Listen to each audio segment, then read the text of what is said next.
So I think we should get going. Mark wanted to chime in and say a few things here, and then we will get going.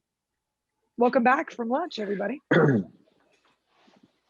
Welcome back, everybody. I just wanted to take a quick moment and ensure that that everybody out there knew about the partnership with Living with Fire and the Nevada Division of Forestry.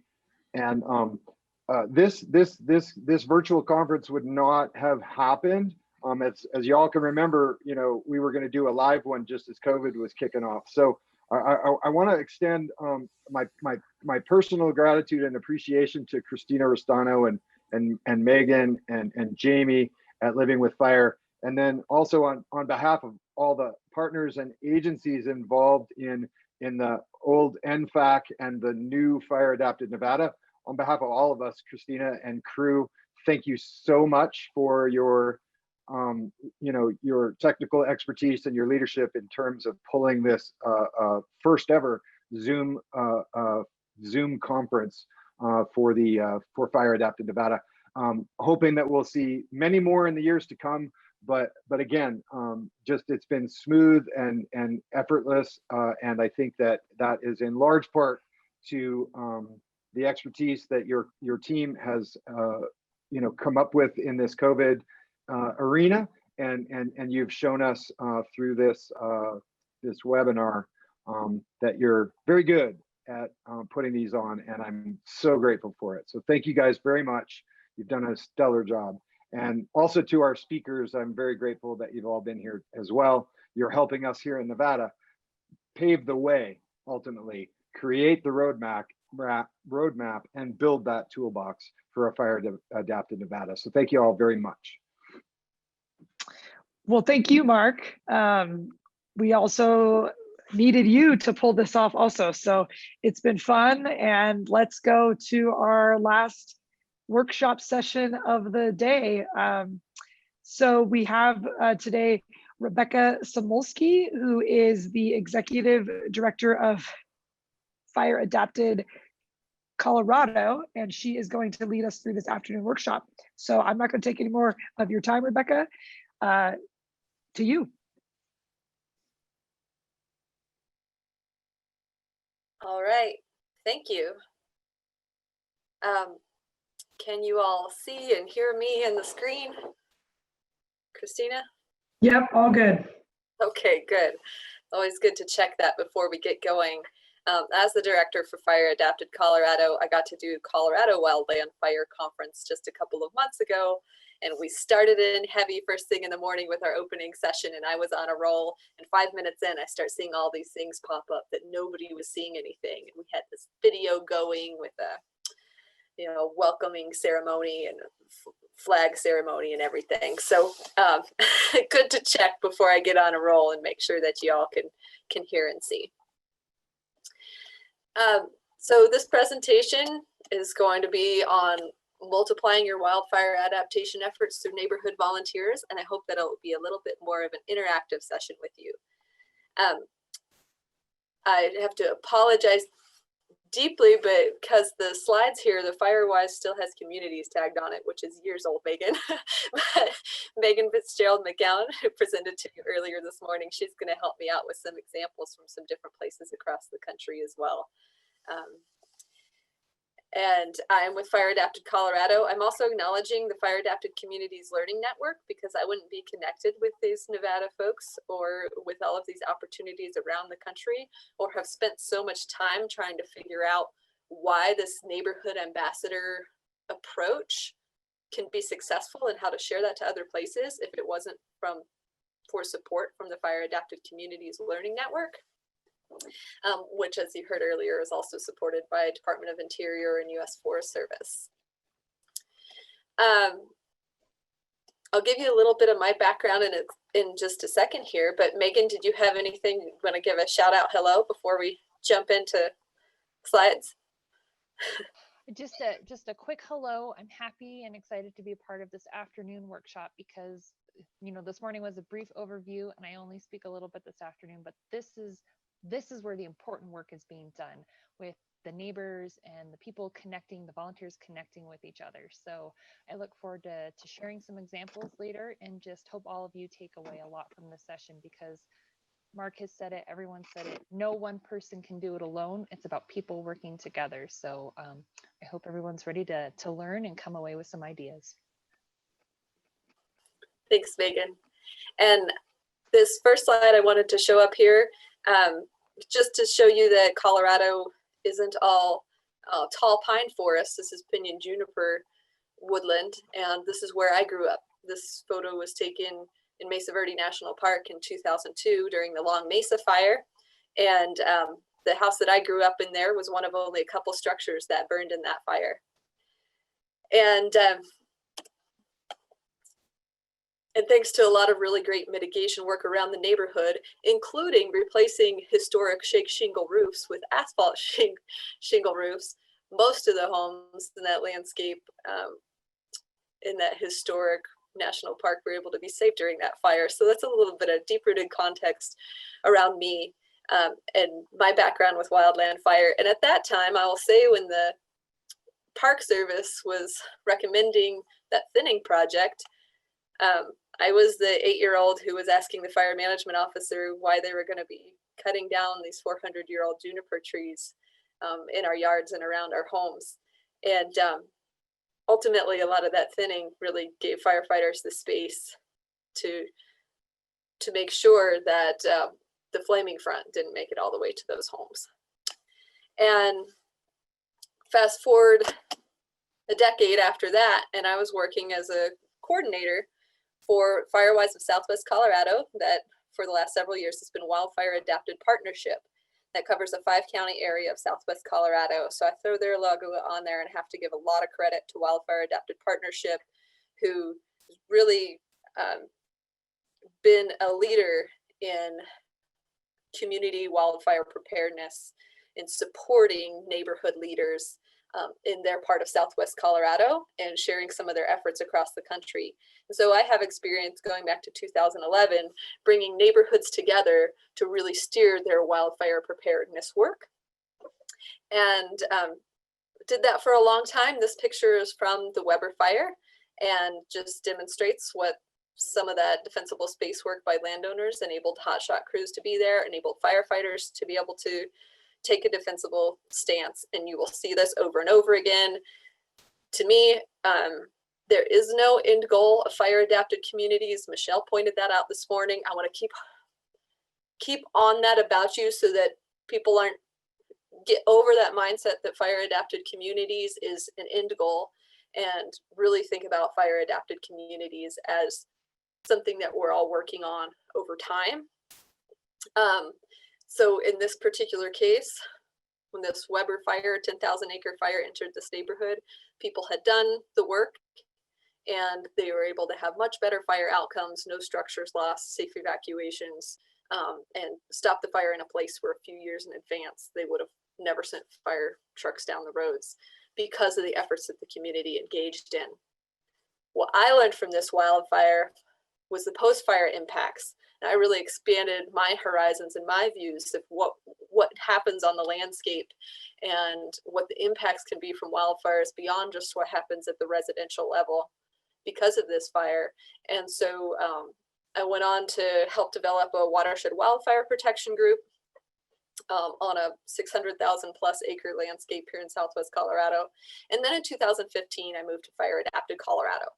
So I am presenting today as the director of Fire Adapted Colorado, which, like Mark, like Jim Morgan was sitting on the board of the Arizona network of fire adapted communities. And we had John Riley, who participates in the Washington Fire Adapted Communities Learning Network. I run a statewide network for people from mostly supporting professionals, place-based practitioners, who are part of county government, wildfire councils, fire protection districts, watershed collaboratives, to connect with one another and to give them better connections with the state agencies, the state and national organizations and partners that can support wildfire preparedness work in our communities. And I know we also have a lot of residents on here in the meeting today. And we're going to really focus on how working at that neighborhood level and engaging resident leaders can multiply your wildfire adaptation efforts where you live.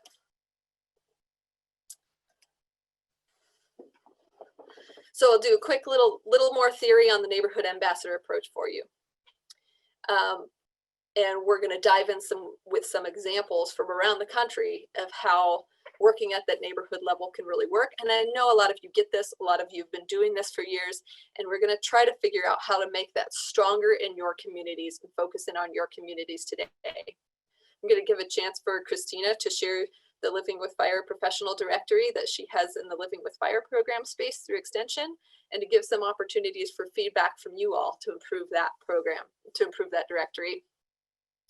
And then we'll spend some time on an exercise so that you can think about how can you really engage neighborhoods where you live, neighborhood leaders, and leverage volunteers.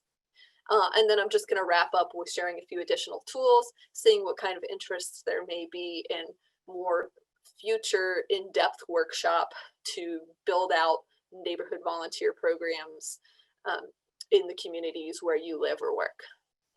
So that's the plan for the next 90 minutes. And hopefully we'll keep this flowing and keep some interaction going here. So the idea of working at the neighborhood ambassador scale is that we can extend the reach for existing and new programs. So don't think about this as any new program. Think about what do you have that's working where you live. Is there some chipping program? Is there some cheatgrass mitigation program? Is there, you know, the Ember Aware materials that Nevada has that are so fantastic? Does your fire department have Ready, Set, Go? It's not about creating new things. It's about reaching more people through neighborhood volunteers to multiply your efforts. And then I also mentioned new programs because as you start really engaging neighborhoods, you'll find out what's missing. You'll find that there's something that they could really use to further their work in their neighborhoods and build programs off of what the need is.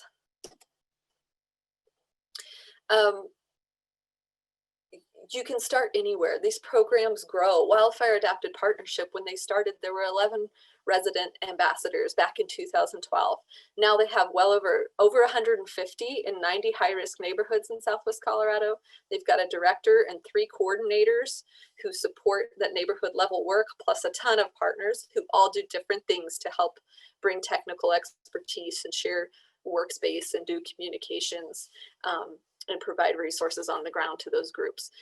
But doesn't need to start there. It can be very basic, can start at the ground level. Volunteers have a wide array of backgrounds and bring all different skills to your work on the ground. Everybody has different skills to bring. These ambassadors themselves, an individual who takes on leadership in their community, they serve as an example to the other people in their neighborhoods and beyond. So they can show what it looks like to have a hardened structure or to keep their grass mowed down or to do some thinning in their neighborhood around their home site. Paulette, who presented to you this morning, you could see she's a bit of a firecracker. She's an example of a neighborhood ambassador. And she didn't give you all of the context of some of the things that are supporting her besides the different program materials.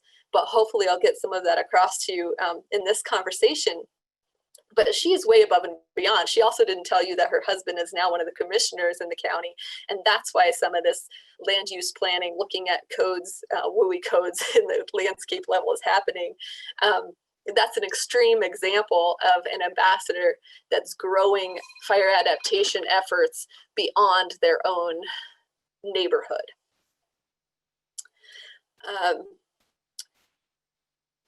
Whether it's participating in a parade or helping to establish support for prescribed burning. They also bring match. Volunteers, you can track, if you can track their time, which is a really important aspect of having a program, you can use that match towards bringing other resources into your communities. And I also want to just point out that when you're working in different neighborhoods, I'm using the term neighborhood really loosely right now. It looks different everywhere. A lot of you are probably in places where you don't have a lot of homeowners associations, where you maybe have more loose parcels out on the landscape. And you can engage people in those areas too, along a roadway, along some other association that they may be able to form, or just a landscape. And these are the kinds of things that ambassadors can do. In a neighborhood, when you think about what resident volunteers can do, they're involved in all aspects of community preparedness, response, and recovery. They can work on CWPPs and even more simplistic community assessments. We already talked about setting an example, but the evacuation preparedness, they put together the contact lists and have something ready to go for the fire department. They organize work days, like you saw what Paulette did. They can get, if they have an HOA, maybe they get some money into the budget or change their code so that you can cut a tree now, or so that it's required to have defensible space, or you have to build with ignition resistant materials. So those are some of the kinds of things that they can do as neighborhood ambassadors. That bottom one, the bottom picture that I have here, has a couple of ambassadors who went out on a tour of a prescribed fire, and those people become advocates to take that information back and say, oh, actually, you know, it looks scary in the air, but on the ground when I was right next to it, it was okay, and I could see how it was burning on the landscape. And they can become advocates beyond the neighborhood for fire adaptation efforts in your community. I just love this picture because this is a neighborhood ambassador's home during that 2012 Weber fire near Mancos, Colorado, that burned 10,000 acres. And I've got another one that shows some slurry right over their home. And you know, ambassadors won't always get the slurry drops next to their homes, but it was just the preparedness that they had done that enabled that to happen in this particular community. But when I asked my group of resident volunteers, about 30 people, why they wanted to be a part of leading community wildfire preparedness in their neighborhoods, nobody said it was to save their home.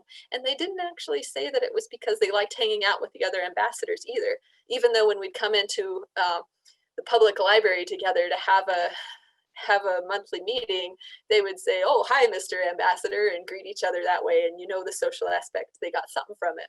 But they liked learning to be stewards of their land. They liked the technical expertise and the connection to resources to help get the work done in their communities. So this is just kind of a quick snapshot values list of some of the reasons why the volunteers choose to participate.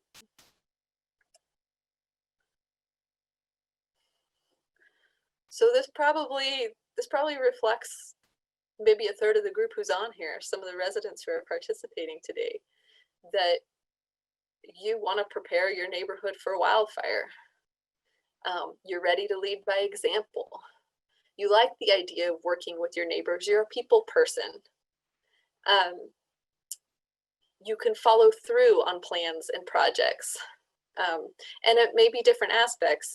If you're not the kind of person who wants to get out there and plan a project on the ground or be a big implementer of it, like you heard Paulette, like she's making sure that the potluck piece is happening while the guys are, and that the guys have their chaps so that they can go out there and do some of the cutting with saws. They have ladies and chaps too.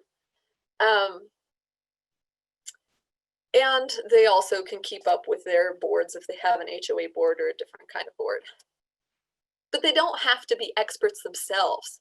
The whole point of the ambassador approach is that we're supporting them. We're finding ways that folks who are on this call who are professionals, that it's at least part of your job, or you can expand part of your job to lend support to community wildfire preparedness efforts, that we are bringing the expertise to them in the field as well. We're not expecting them to become the experts. We give them some level of understanding and then connect them to the materials and the experts. So they don't have to be a firefighter, a forestry professional, or a fire resistant construction expert.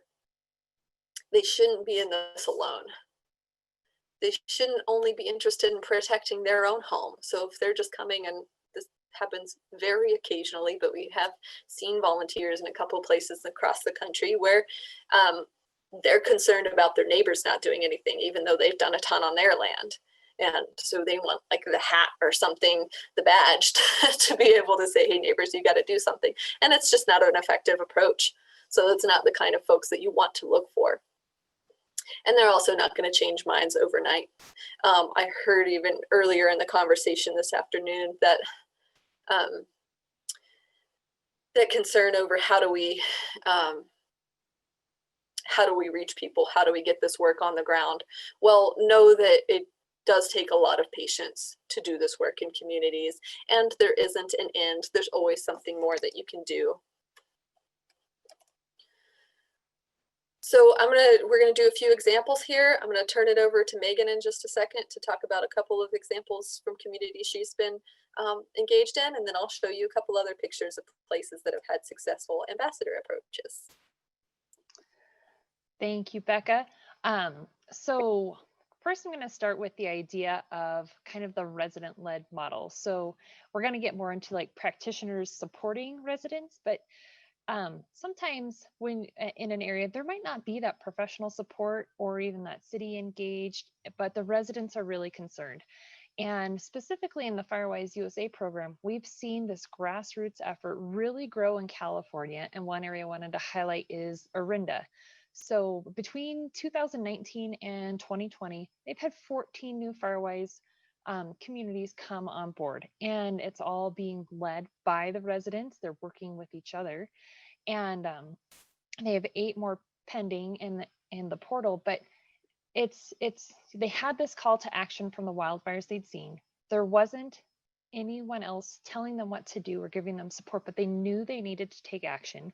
They formed their own local council of Firewise sites. They reached out to us. We helped to connect them, and they are growing and kind of training each other and building that ambassador approach. They're not calling it that. I don't think it's in their vocabulary, but it's the very same idea of growing that network, supporting each other. They formed a coalition. And we get people who just reach out to us saying, well, I'm interested in the program and I saw this neighboring site, so how do I join? And when we connect them, I mean, they're using their CERT groups to do new trainings about Firewise. They're using organizations, organized groups they already have in place to connect to others, to build their base so they can continue to grow.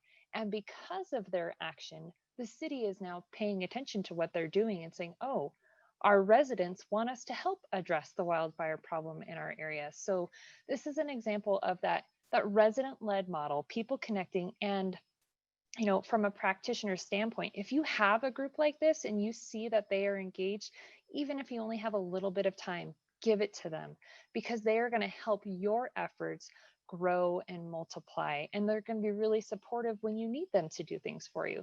So that's one model that we've seen. You can go ahead and go to the next slide, please. And then something we often see in terms of like kind of Firewise growth and participation, but it can apply to any type of wildfire adaptation. Again, as we said this morning, these are all tools and not everyone is right for your area. Some may be better than others, but the next idea is that practitioner-led model. And I'm going to talk about 2 states real quick, Washington and California. They have different names, the organizations that are helping, but the work they do is very similar. So in Washington state, they have conservation districts, and these may be at the county level or smaller. They are not government organizations, although they are supported by a state agency, but they are often community-based or in the county. They partner between those residents and then that state agency. They can kind of be that liaison. They're not as scary. I used to work for a state agency. When I would come out, people were like, oh, you're from the state. But when you have that partner who's not, but is still knowledgeable and able to support, people are more willing to listen. So they're engaging on both sides and then supporting those community efforts. And in Washington state, if you're looking for examples, Cascadia Conservation District is really, they've been engaged for a long time. And we recently highlighted a webinar done by them and I think it's Whidbey Island Conservation District. Now, 2 different sides of the state, very different fire problems, but still doing the same work, trying to engage those residents, build that network on the ground, support their efforts, but also empowering them to do for themselves. Because as if you are a practitioner, there's only one of you and there's probably 50 communities in your area looking for support. So how do you build your base and empower them to do what they can do and just kind of offer that other support is able. A lot of things that the practitioners are able to offer, like the chipping events. So they bring the tools, the resources, as long as the people can do the work. So this is one example. If you can go to the next slide. In California, where we see a lot of participation in Firewise, is that where there's strong fire safe councils. So in California, these are, again, grassroots, community-led. Most of them are nonprofits, but they're supported by an overall state fire safe council. And then they also partner, build networks, they're able to assist. And one of the ones that I really love in California is Fire Safe Marin.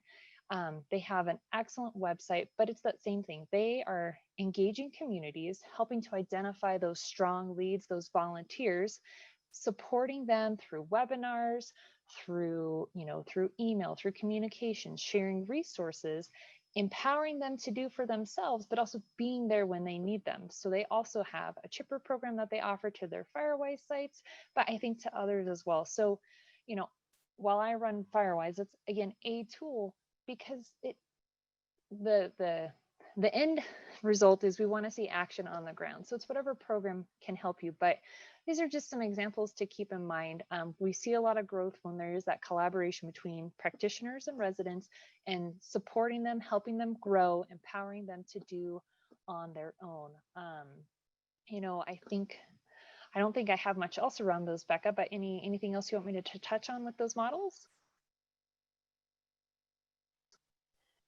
No, I think that's great. Thank you. And I really super appreciate you kind of bringing up that, that's not what they call it, and kind of just maybe I didn't frame that so great either around this idea of the ambassadors. They really are called different things everywhere. And it's such an important scale. And the reason we're highlighting these different areas and why it looks different is because it's going to look different in every community.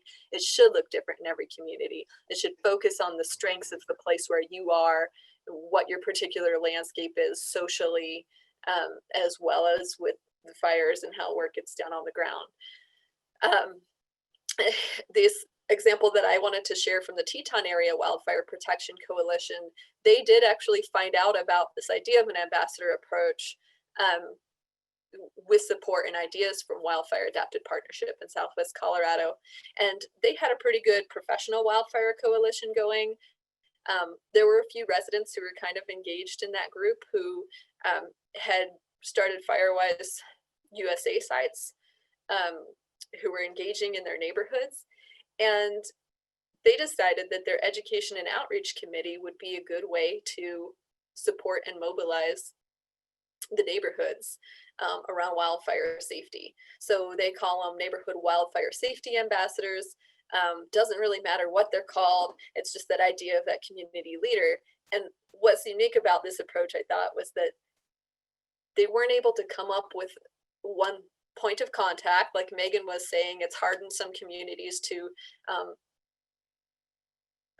pay for coordination, to find somebody to be a liaison between the community partners and the community volunteers.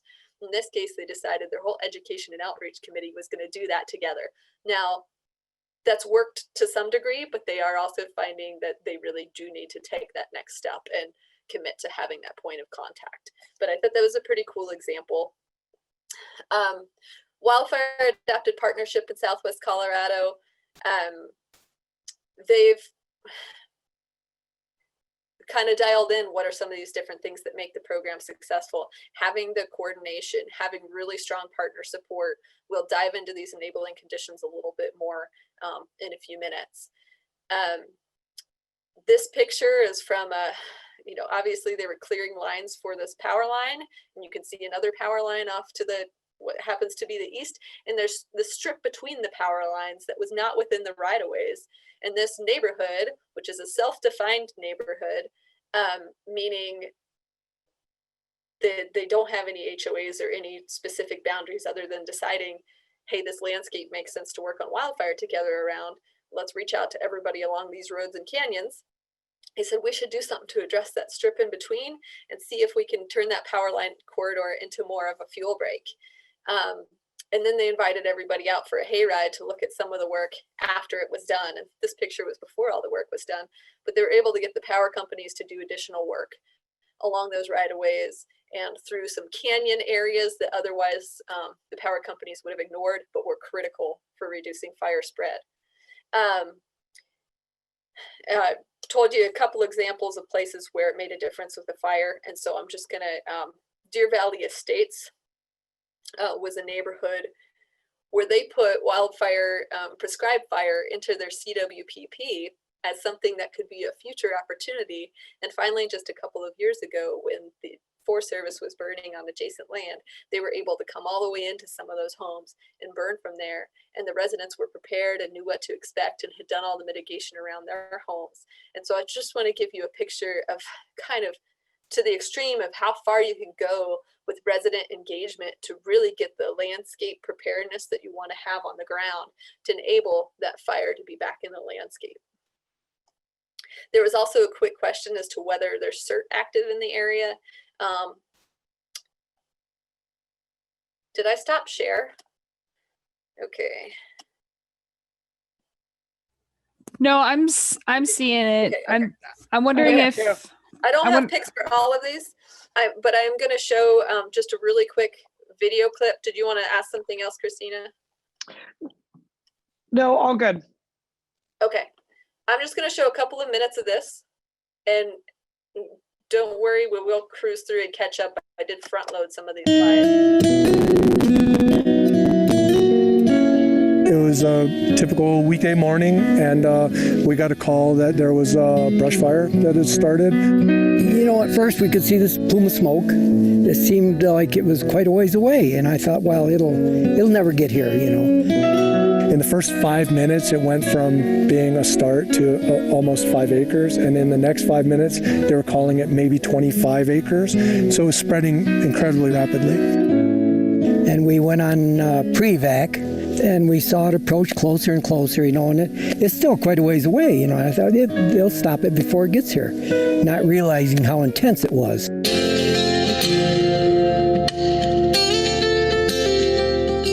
And I said to him, Falls Creek is an area that we can stop this fire at. The reason is that they've spent hundreds of thousands of dollars, and it's well mitigated, and it's a Firewise community, and we have the ability to slow this thing down and stop it at Falls Creek. I believe that we can save that neighborhood. They started basing their actions on the contingency that, hey, when the fire gets to Falls Creek, that's where it's going to turn the corner.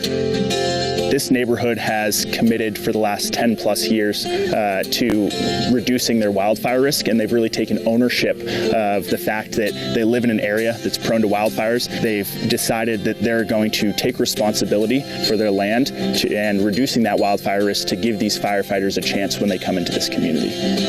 In the back of my mind, I thought these guys are going to save this place. The area where we turned it westward and we stopped it from coming into the community of Durango, this was the pivotal neighborhood. This was the fight that won the war. We helped them save it, and that was a big compliment to us to hear them firemen, professionals, say, you did a good job here. That made us feel really good. And it's not just us, it's the whole ranch. There's no guarantees in this line of work, but what they can do is they can stack the deck in their favor. And this community has accepted that. And in this situation, they really saw the effectiveness of how that work really improves the odds when it comes to major wildfire moving through. I think. Okay, so that was the part of that I wanted to show you.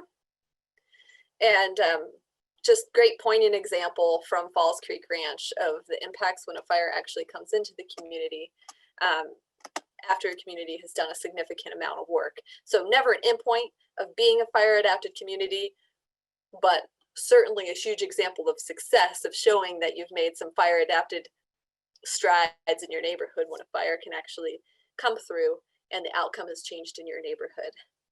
This is one of my ambassadors who is saying you never ask yourself if you've done a mitigation, ask what more can you do. And I like to use this to say back to the professional audience too, like what more can we do for them? And so just turning it to figuring out whether or not this approach is likely to work in your community. I'm going to go through some enabling conditions around what you need to have in place in order to be successful with volunteers. Quick look at these, but I'm going to dive into each of these a little bit deeper here real quick. Do you have volunteers, people who can be good volunteers? Do you have time to support them? Do you have engaged partners, communications opportunities through different channels to actually continue to reach out with them? Can you track success? And maybe you need a little bit of funding to get started, depending on partner capabilities to support within their existing work. So I'm going to suggest or encourage you all to get out a piece of paper and think about some of these things. And you're probably going to want some paper to take notes if you haven't been already. Through the remainder of the presentation and workshop this afternoon. Think about these things. Do you already have volunteer groups in your community? Are people already volunteering? I know many of you on this call are already in that arena and are ready to volunteer and do work around your places. Or is there an interest in land stewardship? Is there an HOA or a POA or some other easy structure to organize around? Is there a lot of those or not? None of these are prerequisites, but they sure are helpful in thinking about, do we have a place where we can have volunteer leaders in wildfire preparedness?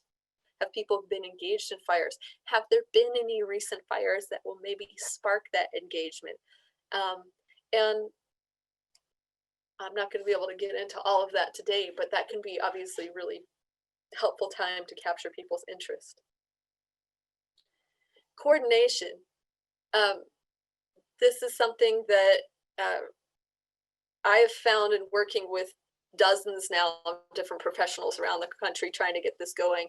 This is the most important part to success, is having somebody in a professional role who can be a point of contact, who can help follow up with volunteers, who can help connect them with the experts and the resources to get work done and build programs over time. I would say figuring out a way to coordinate volunteers, and any of you that have been engaged in any volunteer efforts, which is probably all of you, you know what a big piece that is. If you don't have coordination, everybody's just off doing their own thing and you're not as successful as you could be.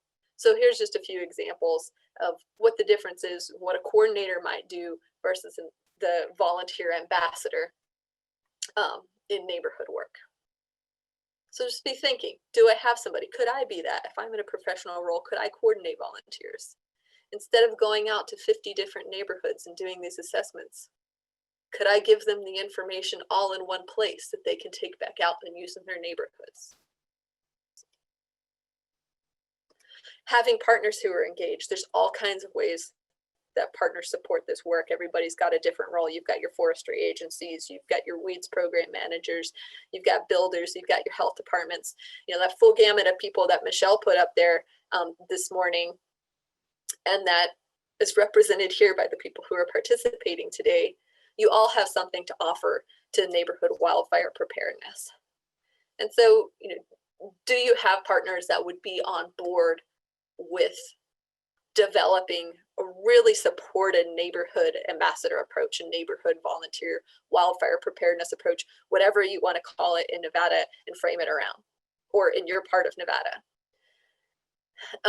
Are partners willing to work together, figuring out what you need from each of them and what their expectations would be of the volunteer leaders? Those are just things that you need to figure out in developing a partner approach. So finally, I'm turning this over to think more directly about Nevada and some of the partners that you guys do have around the state. I'm going to turn this over to Christina for a few minutes to think about who you have that can support these efforts in the state of Nevada and your Living with Fire directory. All righty. So I wanted to take a minute to show folks online. We currently have a directory available for folks to view. So if you're not familiar with it, I just want to make sure that you see it. But I think Megan probably just stuck that URL into the chat. But on our site, under Get Informed, if you go to the first tab here, you can go to find your fire department or district. And then for every county in Nevada, if you click there, there's a list of local Forest Service office, local BLM, local fire protection district. Here in Elko County, we have an example of the volunteer fire department. And so we want to know, are there key contacts that we don't have available on here that would help folks understand who to call in their specific area? And so I'm going to go ahead and launch another one of these Mentimeter polls. And I just want to make sure that we switched over so that that screen shows. Yes. Can I get an A firm for Megan? Okay, great. Yeah. And so again, you can go on to menti.com and type in this code and then just put some ideas on the screen for us to think about, other than, you know, what we have listed. You can feel free to go to the website and take a look in your county. What we have is the contacts for the local Forest Service, the BLM, the fire protection districts, volunteer fire departments. Are there other resources that folks use that we don't have on here? All right, the Firewise liaison. That is a great idea.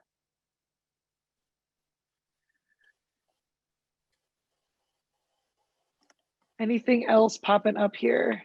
It may just go to the front desk. Is there a specific contact?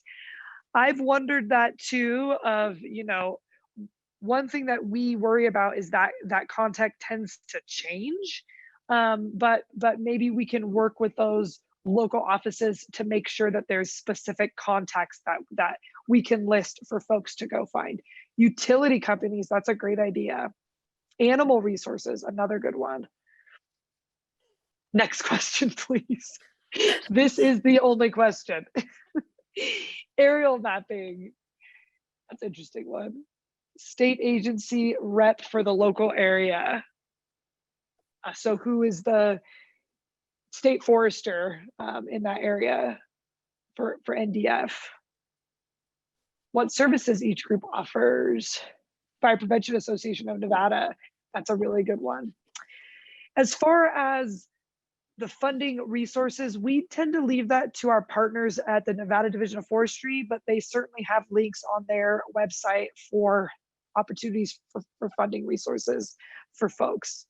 State and local air quality contacts, great point. CERT point of contact in the county, also a wonderful point. This is great. This is exactly what we wanted to get. Neighborhood interest associations. I'm not completely sure I understand what that means.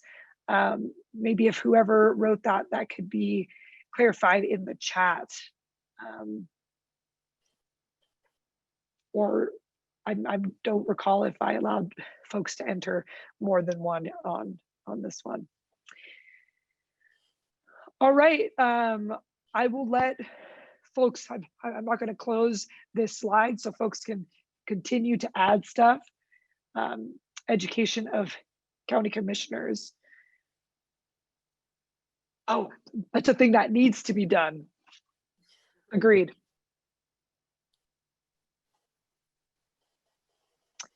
All right, I'm going to go ahead and just turn off this slide on the computer so that you won't see it, but you'll still have the opportunity to continue to input suggestions in there. I appreciate everybody contributing to that. So I'm going to hand it back over to you, Rebecca, so that we can keep this thing moving. Thank you. And I have this showing, but I have to get something showing for myself real quick here. Okay. Thank you. And the reason I wanted to do that and how that fits in here really well, I hope people see that, Christina, is that like thinking about who are all of those partners that enable us to do that neighborhood work. And I see some of you are thinking beyond that too, air quality, public health, other folks who are really important to know from a broader fire adapted community perspective. If you want to know who those resources are in your community. And I'll encourage you all too that are looking at that map and giving feedback to Christina, the map and the drawdowns, to think about, like, if you know somebody's contact isn't right, or there's a better contact in there, or that person retired, like, feed her that information too. And I know that's a great resource that is going to develop over time for you all. I just wanted to highlight and show these to you again, these enabling conditions, because they're going to go into the exercise we're going to do in just a minute. And I think I'll take a minute to ask for any clarity around why you might want to have these things in order to have a successful volunteer program before we dive in, because our question is going to be around, are you missing a piece of this that you might need some help, or you think you might be missing a piece of this that you might need some help fulfilling? So I think that people have the ability to unmute or ask questions in the chat. If there's something that's unclear about this, I think we have just a minute for questions while I pull up and get to the exercise here. Yeah, if folks would like to ask a question in the chat, or if you'd like to, you could feel free to unmute and ask.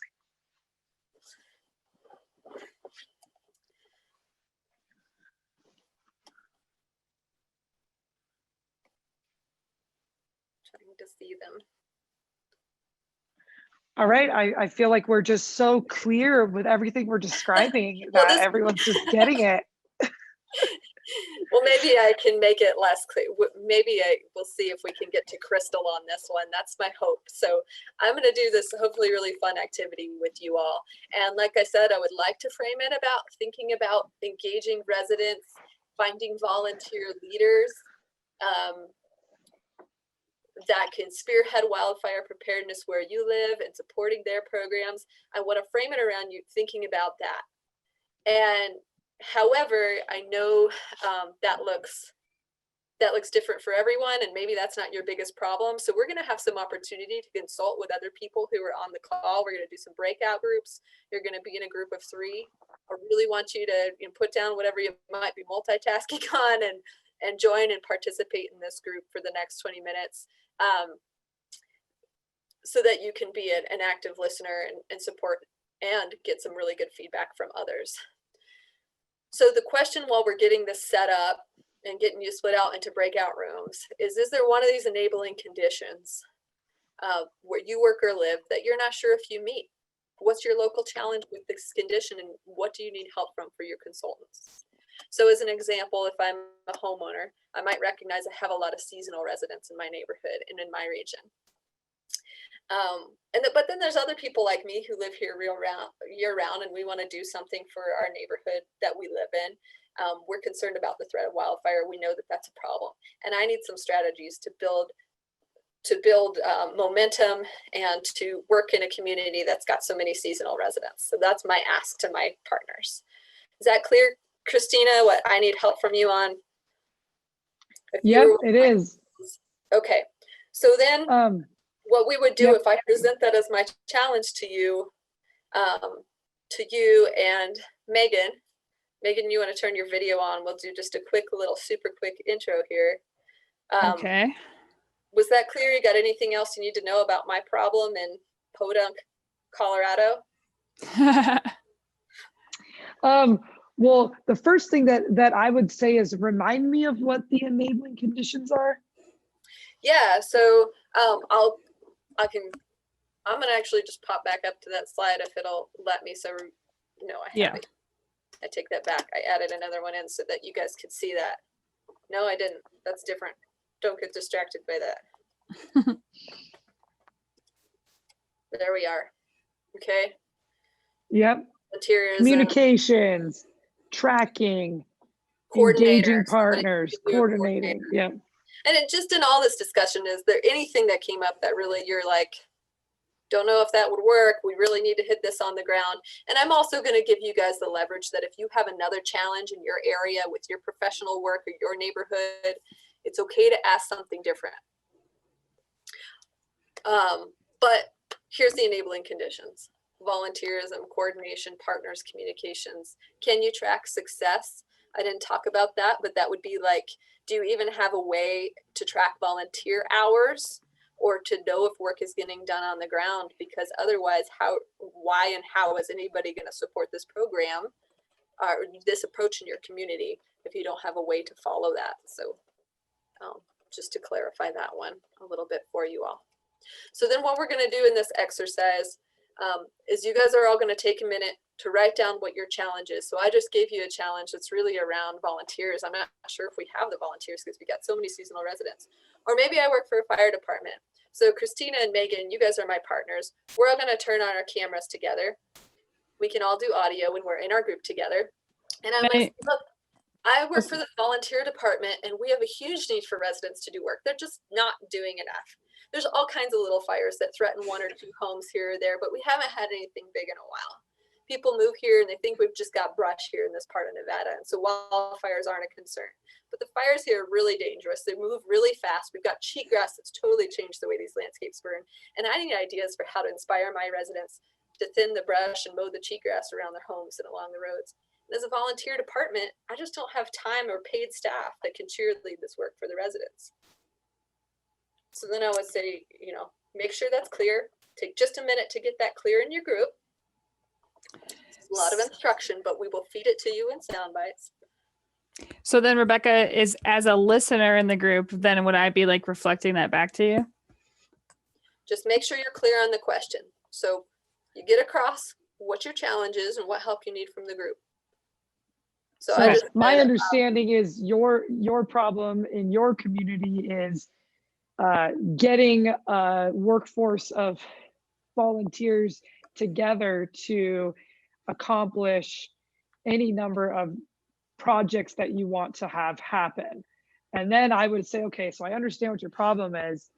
Now I want to think about some solutions. I'm gonna say, oh, I think we should throw a big barbecue and get everyone together and start talking about ways. And hey, I know some folks over at UNR Extension. I've seen their website, livingwithfire.com.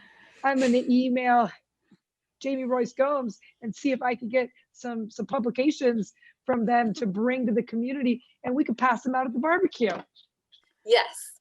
And I want you to talk beer. from your experience, talk from your different levels of experience, whatever level it is, however complex your problem is. I guarantee you the other people in your group are going to have different experience to share, and it doesn't have to even come from the wildfire arena when it comes to neighborhood volunteers.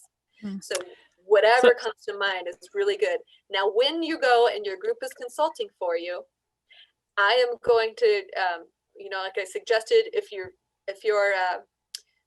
sorry, I'm not sure why I went there.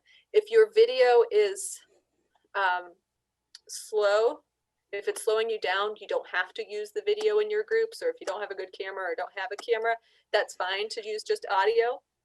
But I'm going to ask that when you go and you've got your consultants taking their 5 or 6 minutes to reflect their thoughts back to you, that you go on mute, or turn your camera off and go on mute and just listen.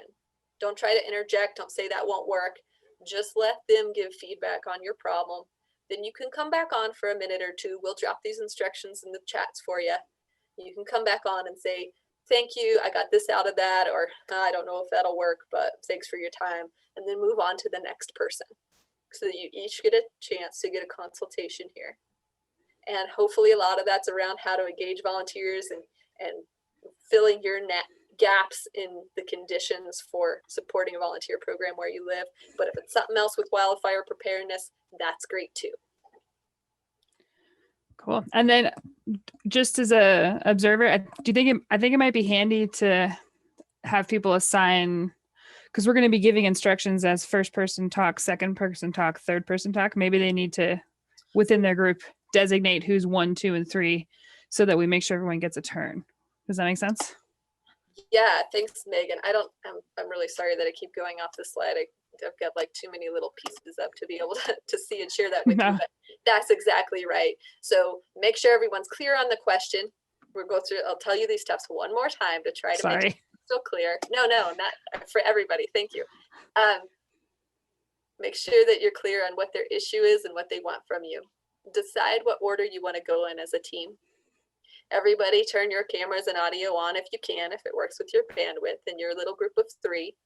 First person will share that. Make sure you're clear.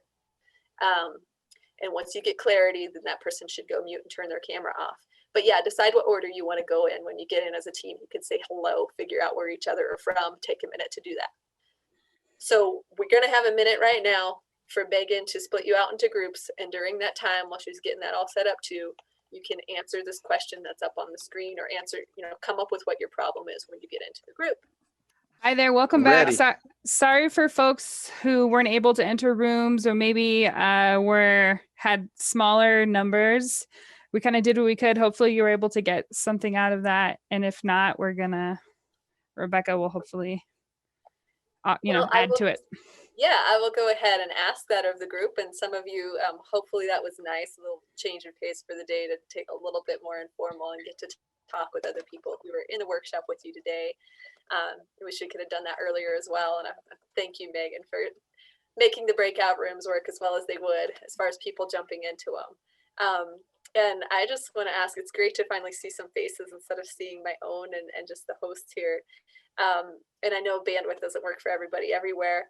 But I do want to call on Carly real quick moving forward, because we had a little quick Tahoe discussion, and just maybe get a reflection from you, Carly, on how the ambassador approach is working in the Tahoe Basin where you work, and how you have used, models and ideas from other places, but really tailored it to your very specific landscape. Yeah, great. Thank you for calling on me, I guess. So yeah, I serve as that coordinator role that Rebecca was describing earlier, where I'm kind of serving as the liaison between partners and the community, and neighborhood leaders is what we call them. Again, same thing, neighborhood ambassador, neighborhood leader, spark plug, people call them all the things, but we call them neighborhood leaders. And really, when I started in this role, there was a general framework kind of laid out based on what was happening on the Nevada side of things. So what was happening with the Nevada network at the time, and also what was happening in other places like Colorado, Washington. And so I was kind of handed a little bit of a loose framework, but several things changed over time. So we realized that one size doesn't fit all. So we have a lot of second homeowners. So how do we create this neighborhood leader ambassador program that reaches second homeowners a little more? We also recognize, because Firewise is such a fantastic tool, but we also recognize that not every neighborhood wants to pursue Firewise. And so the Tahoe Network of Fire Adapted Communities kind of serves as that middle ground. So we're working with folks who are going to Firewise, but we're also really putting a lot of effort into neighborhoods that aren't wanting to go all the way and become a Firewise site. And so, I don't know, I feel like we're still fairly new in our ambassador program, maybe 2 years in. And the thing that I've learned the most is that I just have to continue adapting it as I get more neighborhood leaders. I think we have around 50 to 60 active neighborhood leaders in Tahoe right now. And it takes a lot of my time to coordinate it, but also, as we continue growing, we just have to continue adapting, and we can't be like set in one rigid way, because that doesn't apply or work in every neighborhood. And as our neighborhood leader dynamics change. So I know that we have lots of neighborhood leaders of mine on the call. So I just wanted to say hi. I think I saw Dawn and Judy and Donna Ray and Patty. So thanks for chiming in. Cool. Thanks, Carly, for adding that perspective. And yeah, that's great. And you're the person who's bringing people together. You get the professionals. You can plan one big professional meeting like the construction, building fire resistant retrofitting summit that you just did, or presentations, and then get everybody to come and learn at one time versus going to the many dozens of different places that you would have to otherwise. So it really makes more efficient use of your time. I just wanted to call out and see if there's anybody who would like to share something that they got, an idea that they got out of talking with your consultants and those breakout sessions. Feel free to unmute yourself if you have something that was really helpful to you.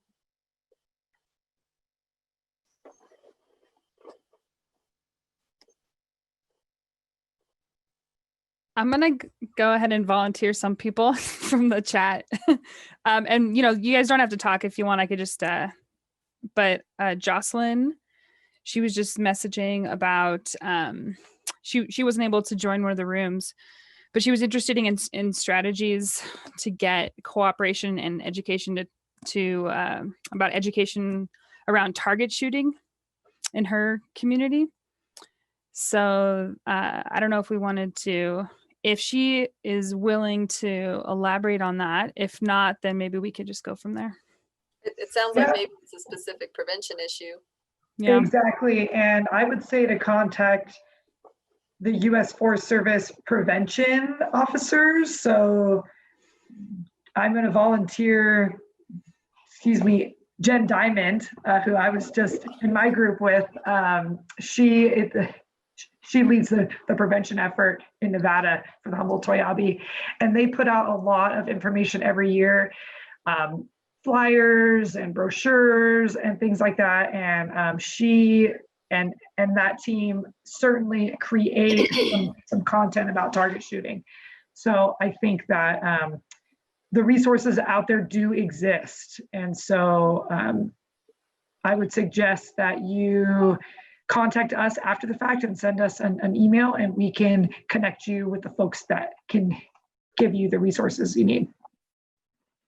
Yeah, and I think also the state fire marshals are very adept at helping you with that. They've done a lot to have materials available. So the Association of State Fire Marshals, or just reach out to your state fire marshal directly, and they will help you with that.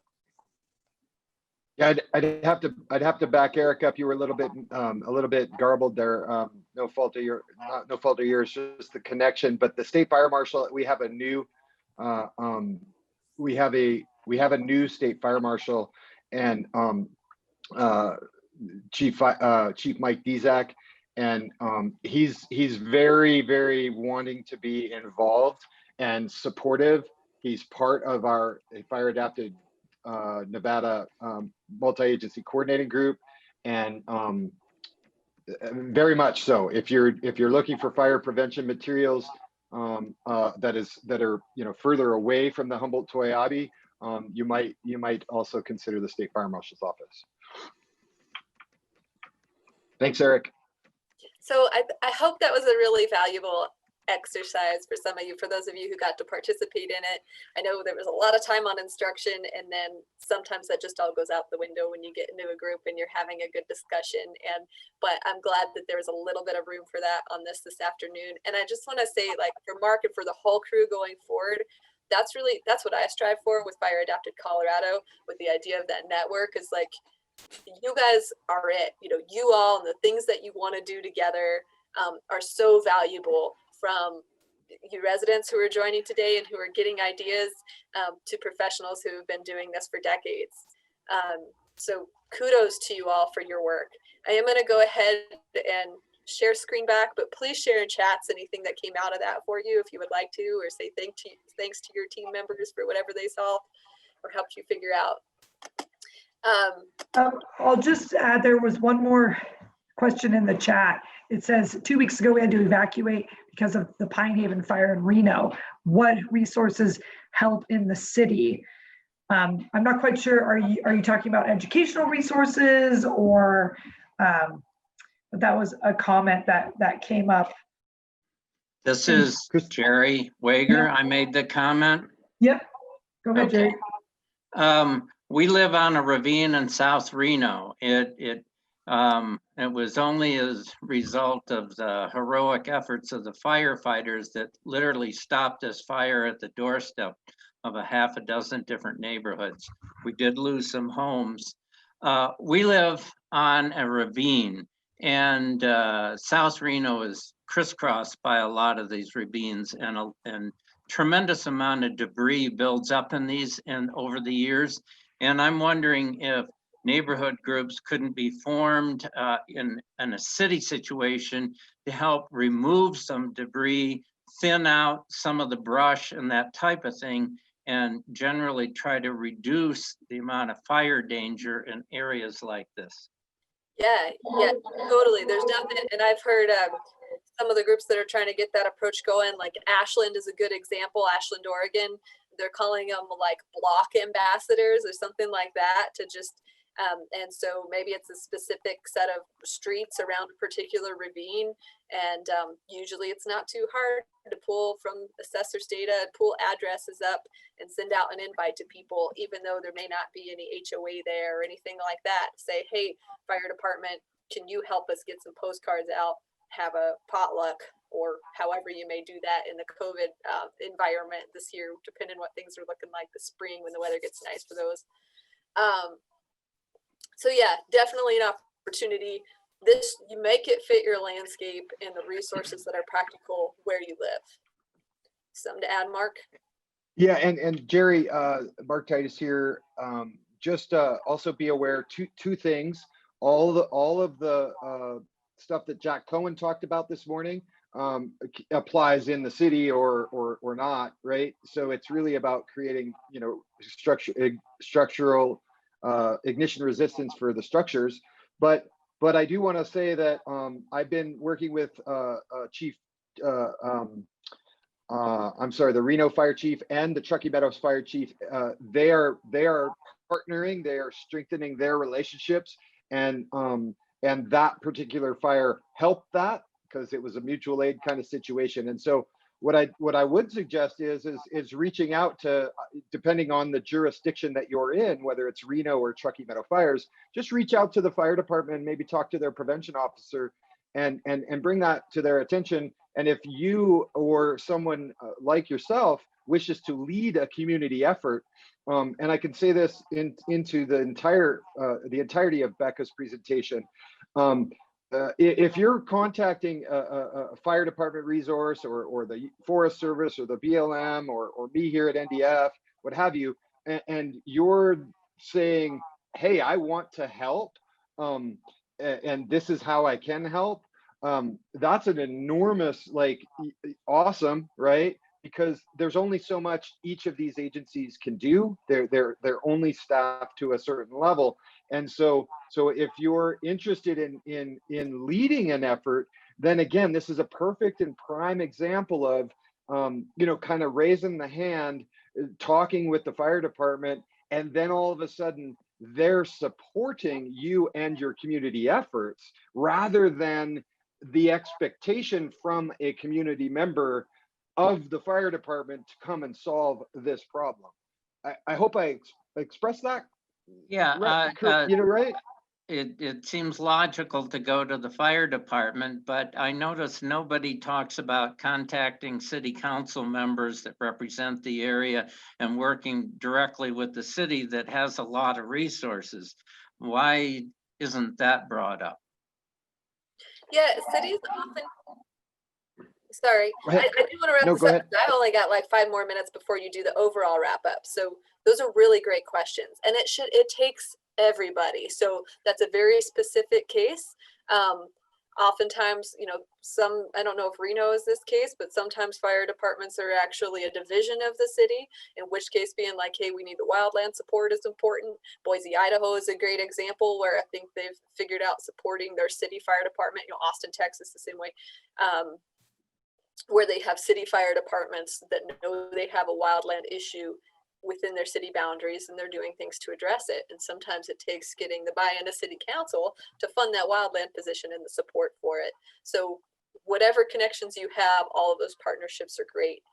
And the key to that is figuring out, figuring out who can kind of lead and coordinate some of that effort. Maybe it starts with a community member asking that question. Fire departments, fire chiefs have a lot of sway. So I would guess, Jerry, if you had Mark and the fire chief of Reno talking together, they could figure out who are the right players who need to come to the table so that we can further this conversation and start building that program where you are. I'm going to offer a couple more resources from myself and to share in the future to help you build these programs out where you live. To look at building your volunteer capacity, or as a professional to look at leveraging volunteers to get your message out further. Could you ask Mark to put up his phone number again? Mark, I sent it. I sent it to you in the chat, Jerry. If you open your chat window, you can see you've got my phone number. All right. Yeah, and we could chat. Just real brief. City council, indeed.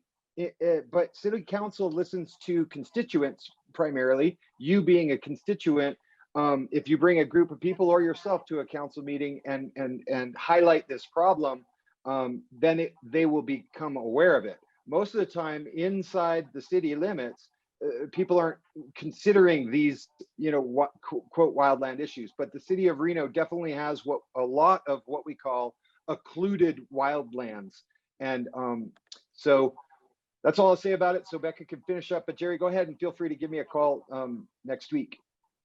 All right. Hey, Becca, before you start, I thought this would be a good time to mention that for all the folks that registered, this is Megan, by the way, from Living with Fire. For all the folks that registered, we're going to send out a follow-up email probably sometime next week with some resources as well. So just wanted to mention that. Thank you. And this next thing I'm going to share, we can probably put in there as well.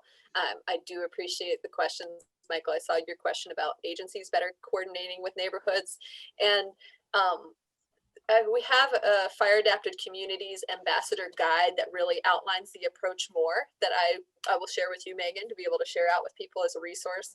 I'll show you an example here in a second. And it just goes through these steps. Like if you've got the enabling conditions and you think it might help you be more effective in your particular landscape, social and on the ground, then how do you recruit those people? Who are those people like Jerry, who might make great ambassadors? Sorry to throw you under the bus there, sir.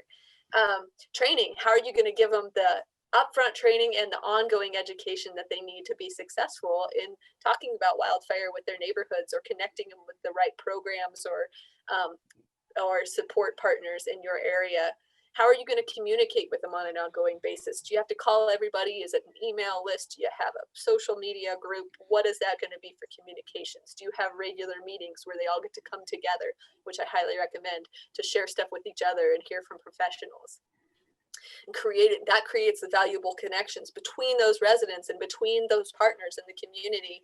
And then from that, you develop the appropriate support programs. We heard about how different that needs to look in different places, whether you have those included wildlands in the city, or you've got an area where you've got only 10% of residents that live there year round. So to address the unique challenges in your area, it does take specific support programs, and you find out how to do those working with the people in the communities. And then the celebrating successes. Carly in Tahoe mentioned a few minutes ago how not everybody wants to be a Firewise recognized site. And a Wildfire Adapted Partnership, for the 90 high-risk communities that they work with, there's only maybe 15 that are recognized neighborhoods. And the other ones, some of them have done maybe more than other recognized neighborhoods out there, but that gets pushed as more of a recognition approach in Southwest Colorado. So that you can actually say, if you guys are doing a really good job here, and we're seeing significant work on the ground, you guys really ought to put in for Firewise recognition. And this is just a quick preview of the guide that I'll have sent out to you. But there's a whole workbook that goes along with this, and a training that I've done as well a couple of times now with the director of Wildfire Adapted Partnership in Southwest Colorado. And so if this is something that people are interested in, really diving in more to think about, like, who are the partners that would have what roles in supporting residents in our neighborhood? Who are the residents we want to ask? What programs are we going to share with them? If you really want to do this in your area and you want to build it out, I am happy to continue to be in a support role. And I asked Ashley Downing with Wildfire Adapted Partnership if she would be as well. And she said, yep, as long as we're funded to go and help teach it, I'm happy to make the time to help teach it. So we could offer a couple of day training to help walk through this stuff and get you set on the path to success with volunteers as well. So that's something I'm going to throw out there to all of you. And then just so that guide, there's a workbook and this whole toolkit of examples as well that we don't like to throw out there to anybody and everybody, because we want you to know something about how to support resource notebooks from Southwest Colorado, Fire Adapted New Mexico. There's a couple others in here, maybe one from Oregon, Project Wildfire, that have like some of those programmatic resources. There's this templates. There's some good stuff in here. Goes back to living with fire program ideas, even to overcoming barriers to mitigation, and thinking about tying in some stuff that some of you in Nevada might be familiar with like means, motivation, and opportunity to change people's ideas about how they respond to wildfire. And there's some good templates in here. So a huge amount of resources that come with creating success for your neighborhood ambassadors. Whatever you decide to call them, where you live, I suggest using something people are already using. And then Ashley and I have also been trying to provide some ongoing support as people need it around the country who are starting these programs. So if Carly called me up and was like, what's going on here? Or the folks from Ashland or Teton area, we can continue to help troubleshoot and connect them with other people who are working, really have become volunteer coordinators around wildfire preparedness where they live. So that's all I've got. I was just going to leave you here with my contact info, make sure folks have that. And then I'm just going to leave this as a question for you, for something for you to think about, that what could you guys do? What steps could you take in the next month or 2 or 3 if you wanted to get this off the ground, whether it's following up with Mark and saying, hey, I think we should have a training and we'll host it in our region, or it's just following up to get resources and reading the guidebook and deciding whether that's something that might work in your community or not. So thank you all so much for letting me come and provide some of my experience working with volunteers to you.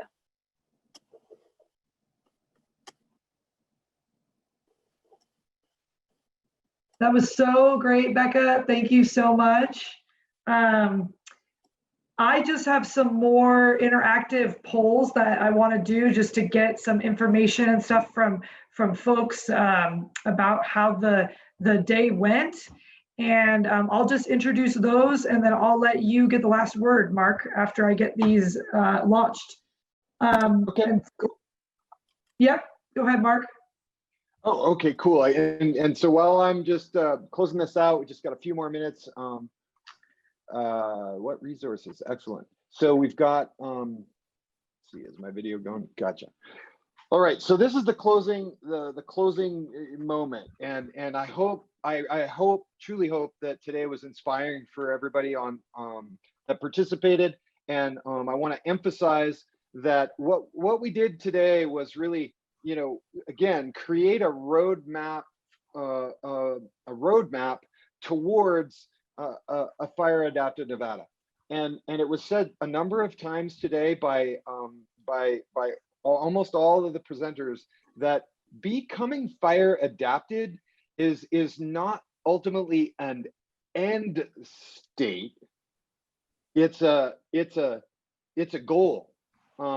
And it's a constant journey, because even after you've maybe created an ignition resistant community, you can't just sit back and go, oh, okay, kick back, sit back on the porch and what have you, because, well, maybe one part of that ignition resistant community, maybe your interior green spaces, well, maybe that's all regrown, right? And so you have to go back and start to address that. Or every spring and every fall, you've got to go ahead and get up on the ladder. Be careful, by the way, but clean the gutters out or what have you. So becoming fire adapted is really, it's a journey. We're constantly evolving. We're constantly learning new things. what we want to do here in the state is start to shift the conversation towards that journey. I like to kind of say if you shorten it, if you provide an acronym there, it's FAN, Fire Adapted Nevada. It's FAN, and if you're a fire adapted Nevadan, then you're a fan, right? And so we can talk about it differently now, is what I'm hoping. And the idea of living with fire year round, we do. We just had a fire in Reno, as Jerry was telling us, that was stopped just feet from the houses and what have you. And I want to say about that. Now, I haven't gone and looked at that at that fire, but I heard about it, and I talked to firefighters that were there, and with the sustained 40 to 50 mile an hour winds, and the time of year and what have you, we might be able to visualize, especially from Jack's presentation this morning, that very likely it was the ember showers that caused some of that destruction. And again, I'm not going to say that is what happened because I didn't go do an investigation or anything like that. But I'm just saying, based on what we've learned today, I'd like us to start to shift our perspective into, again, being a part of the fire adapted community pillar. Those firefighters that Jerry talked about, the heroic efforts indeed of those firefighters, they're in that other pillar. They're right there with us, and they can, maybe not have to be so heroic in their efforts, if they know that we've got hardened homes adjacent to these fires, or in front of a wind-driven, flame front. And so I really want to emphasize in this closing that, again, if you're concerned about wildfire, safety and community safety from wildfires, then go out onto your porch or into your front yard, take a quick look at the Sierras or the Rubies or the Mount Charleston area, wherever you might be, or down here in the valley. Take a quick look at the beauty of that landscape and what have you, but then turn right around and start looking at your home. There's a number of resources that are out there at livingwithfire.com, at firewise.org, at the Insurance Business Institute website, what have you. And as we move into next year and as we gain momentum, our partners will be partnering with our partners, many of them, but not just Living with Fire. But there will be those resources out there online and on the web for you to utilize. I want to emphasize again also that you no matter what pillar you're in, whether you're a forester, concerned with resilient landscapes, or you're a firefighter concerned with safe and effective fire response, or you're a community member and you're concerned about your community's safety, just think of it this way. Whoever you are, say they can't do it without us. And that means exactly what it means, the they being the other two pillars. Our aim and our goal is to create ignition-resistant communities in Nevada. And remember, a home that doesn't ignite is a home that doesn't burn. Just to summarize what we went over a little bit this morning is we have 3 new tools here in the state of Nevada. We have the Firewise USA program, we have the Ready, Set, Go program, and we have access to the Fire Adapted Communities Learning Network, the National Learning Network.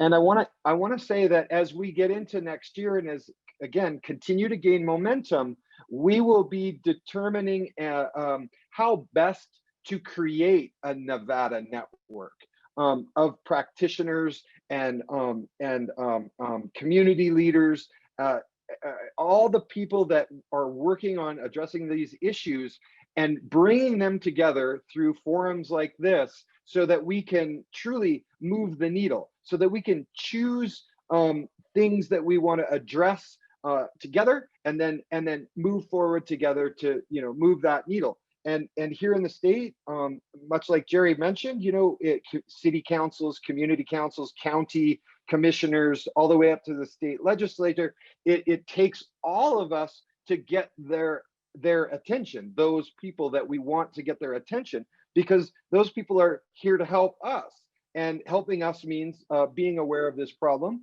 and together we can help educate those that don't understand the problem or aren't aware of the problem. And so in light of that, after the first of the year, we will be announcing, launching, if you will, the statewide community wildfire protection planning update. There will be opportunities for anyone on this call to participate in those in your counties and in your counties and communities. And so be alert to the media. There'll be likely press releases, as well as there'll be, you know, mailings and announcements through the listserv at Living with Fire and the social media outlets of these efforts. One of the critical pieces of a community wildfire protection plan is collaboration and stakeholder involvement. And as far as I see that, that's everybody that is interested in solving this problem. So if you are one of the people that want to be involved in a county community wildfire protection plan update, then just be alert. You can email me and I'll start a list, or again, just mainly be aware that that's going down, because we will be making public announcements of that. Last thing I want to say is, again, is the emphasis on ultimately they can't do it without us, but we, the agencies now, the partnering agencies, the BLM, the Forest Service, us here at NDF, the Insurance Commission, the Fire Chiefs Association, on and on. There's about 15 partners that are supporting a fire adapted Nevada. Now I'm going to say we cannot do it without all of you. And so I want to thank everybody for being here today and listening to this roadmap, building the toolbox. I encourage you all to go outside while it's still light, take a look at your house, take a walk through the community, assess your own ignition resistance, and maybe take one small step tonight or tomorrow. Take a rake and move all the flammable materials 1 foot, 2 foot away from the house. That's an easy start, might take 15 minutes. So with that, again, huge thanks to University of Reno Cooperative Extension's Living with Fire program, Christina, Jamie, and Megan. Thank you so much for hosting and putting this meeting on. And with that, I'll see you guys out. I'll see you out there in the communities. I just say this: there's a lot of work to do, and I'm like Jack said, I think we're going to get there. Not I think, I believe we're going to get there, and it's going to take all of us to do so. So thank you very much, Christina. It's all yours. Great, Mark. Thanks to everybody for sticking all the way till 3:30 with us here. We're actually going to let you guys out early.